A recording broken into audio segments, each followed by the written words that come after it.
Tautology, a rule of replacement. P or P is logically equivalent to P.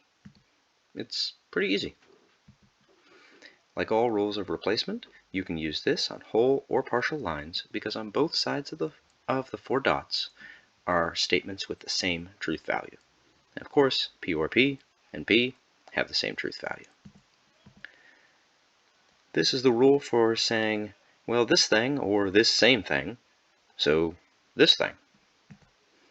If both sides of the disjunction are the same, you can get rid of the disjunction.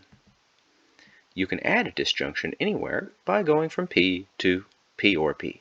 Of course, we could already add whole lines with addition, but this rule lets you add a disjunction in the middle of a line as well. It's not used very often, but it definitely mirrors a way humans think that we don't usually pay any attention to.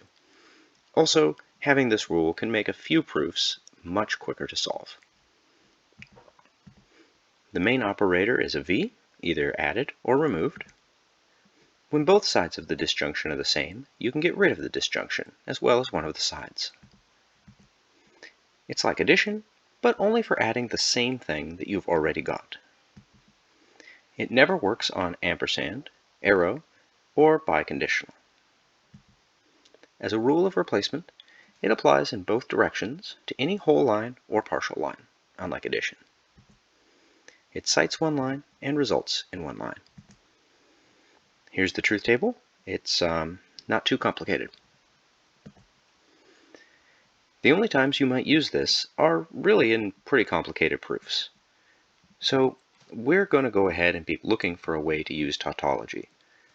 We only have one premise, it's long, it's complicated, and it results in a pretty simple conclusion, P and Q. That's not always a hint that you're going to need tautology, but we're going to give it a try. First of all, we have a negated ampersand. That's a good sign that we might need to do a De Morgan's. After all, that will get us a disjunction, which we'll need for a tautology.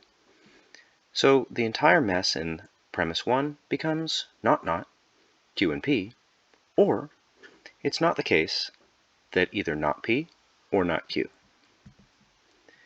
Well, we've got our disjunction, and if we look carefully at both sides, we should start to see that maybe we're going to have a tautology after all. Another De Morgan's will give us not Q and P, or not P and Q. Now it's real easy to see where this whole proof is going. All it takes is a commutation, and now both sides of the disjunction are the same. So we get rid of one side. A quick double negation, and we're through with this proof. There aren't a whole lot of errors with this really infrequently used rule, but the one way to do it wrong would be to use it when both sides of the V are not the same. P or Q is not logically equivalent to P. That would be a pretty big mistake to use with this rule.